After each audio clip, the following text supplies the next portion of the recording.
So yeah, we're going to start with 2 quarter-pound patties of meat, and then everything comes with lettuce and tomato. Okay. And we're very proud of our There's our veg. We've got meat and the veg. And grilled onions. They're actually caramelized onions. That's the best part. There's a bit of sugar in there too. Yeah, yeah. Well, all natural sugar. We don't add anything.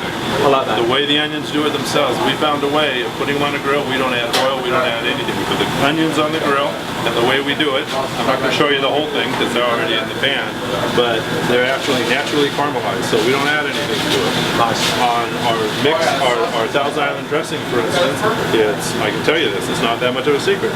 It's mayonnaise, the best you can get. It's relish, and it's ketchup. Nothing else. We don't add any seasoning. 3 key basic ingredients in there. That's it. Why don't we get into the kitchen actually? Let's get in there and do it. Okay, great. And now we're going to be doing this as we cook our normal burger. Yeah, I can see this is lunchtime for you. We've got all of the people outside. That's it. This is packed. Is this normal for you? This is normal for us. Okay, so we're making, how many burgers would you say a day would you be making? We're doing about 300 or 400 a day. 300 or 400. And for this little community, it's not too bad. Most of them tourists, or are they people who live here and they come in daily? We get a mixture. We get a mixture. It's an interesting thing. On busy days like today, it's a holiday, Martin Luther King weekend. Yep. So what will happen is a lot of the locals will stay home. They want to be in the traffic, so they're going to stay home. They're going to work in their yards today. It's a nice day out. And then tomorrow, when all the tourists go back down the hill, then they'll come out. So we get a double whammy. We get the business from the tourists now, and then tomorrow. Double whammy. That sounds like the ultimate burger. It is. Oh, I'll tell you what. So you can see our produce. You can see how proud we are. Our tomatoes are they're beautiful. Yeah. We have our produce guy brings our produce up twice a week from the Los Angeles produce area. He picks it out himself. So this is all locally farmed too, fresh produce that you get from local farmers, which as we know on the program before, helps to keep the economy of our local area flourishing. Sure. Yep. Yep. We get nothing. A lot of produce comes from South America, which is all good. And our produce guy is proud to say it all comes from California. We don't get anything from south of the border. Ultimate Californian burger. That's right. Okay. What's first? Okay. First, we're going to start with the meat. Now, to give you an idea on the comparisons and where you're going to take a little bit of a dangerous trip, this right here is our small patty. That's the in and out size, 1/8 of a pound patty. 1/8 of a pound. That's okay. right. One that's to go, yes. We're going big time. Woo! Look at the size of that. You got the difference there? Okay. So that's a quarter and that's an 1/8. That's at least twice as big. Yes. Okay, and we have 2 of those. We're doing 2 of those. I trust you. This is your burger joint. Okay. You're the king here. Now we're going to get Connie to take it a slight step to the right. She does not like to relinquish her grill, I want you to know. And she has knives and she knows how to use them. How hot is this grill, Eric? It's at about 350 degrees. Okay, so perfect temperature for cooking the perfect burger. Yeah. 350. Yeah. Okay. And you want, and another thing we have, just to remind our employees, even though they know all of this because they take their food handlers card, this is where, when you cook different meats, there's a temperature, you want to make sure you cook them at the right temperature. With ground beef, there's a concern of E. coli. Yes. This is the main thing that gets places. So as long as you cook your meat to a temperature of 155 for ground meat, then you're safe. So the temperature for the perfect burger really is key in getting rid of all of the possible harmful bacteria, but also getting the best taste of that meat. Right. Okay, and that's 165. 155 for ground beef. 155. Right. Okay. Now, if you notice after she flips these burgers, you'll see how they're kind of red. A little bit of the blood is rushing to the top. Yep. You can see they're browning a little bit on the side. And that's the best time to cook it. E. coli, interesting thing, E. coli doesn't happen on the inside of the meat, E. coli will happen on the outside. That's interesting. So, I didn't know that. So that's something new.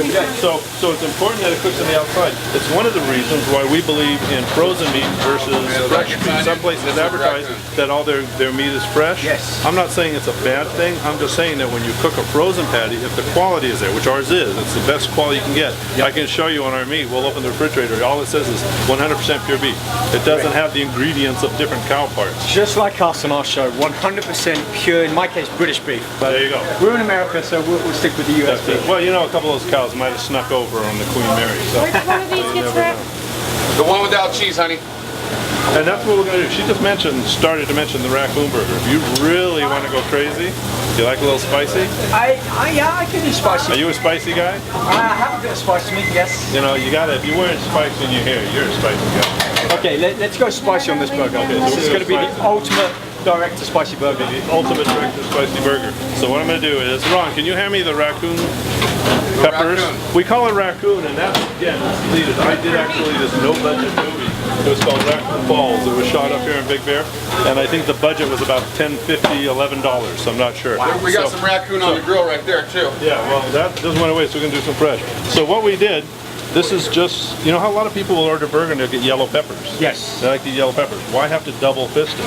So what we figured out is if we take these yellow peppers and we saute them with the onions and put them on the burger, you only need one hand. Okay, I like that. So this is our little area right here where we just do the raccoon. Okay, so we do that. These are those caramelized onions I was telling you about.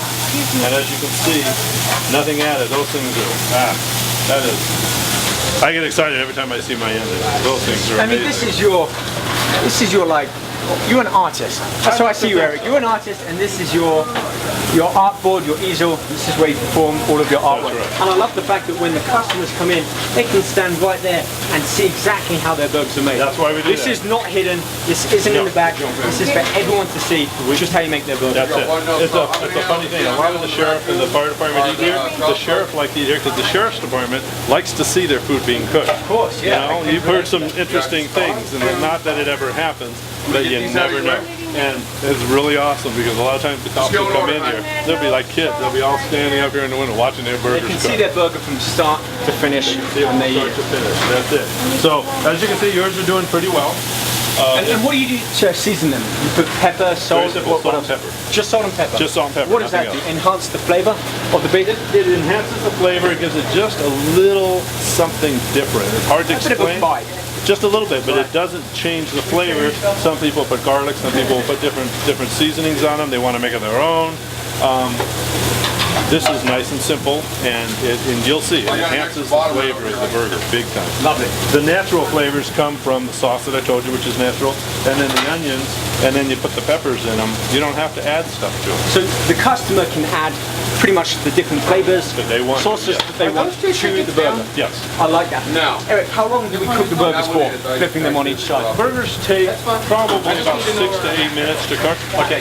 That's another thing. We cook burgers to order. We don't cook anything in advance because they'll dry out. They can dry And that's out. one of the main differences from your typical fast food restaurant. Exactly. When you go in, we've mentioned in and out, you would buy a burger and they'll take it off the rack under a heated lamp and serve it to you. You have no idea how it's made, what's gone into it, Right. or the quality of the meat. There's one restaurant, I'm not going to mention who, they have a bank of microwaves and they cook their burgers in advance and the burgers go into the microwaves before they serve it. There's another restaurant. That's a microwave technician, basically. Exactly. Well, tell me the name, just whisper it to me.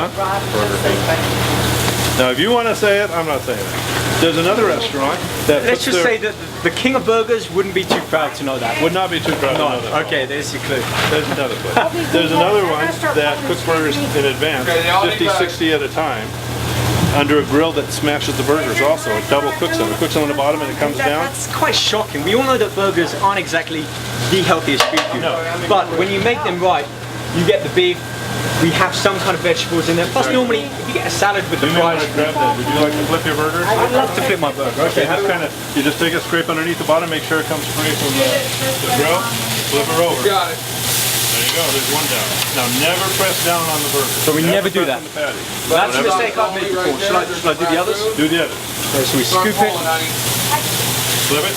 flip, but we don't push down. Don't push down.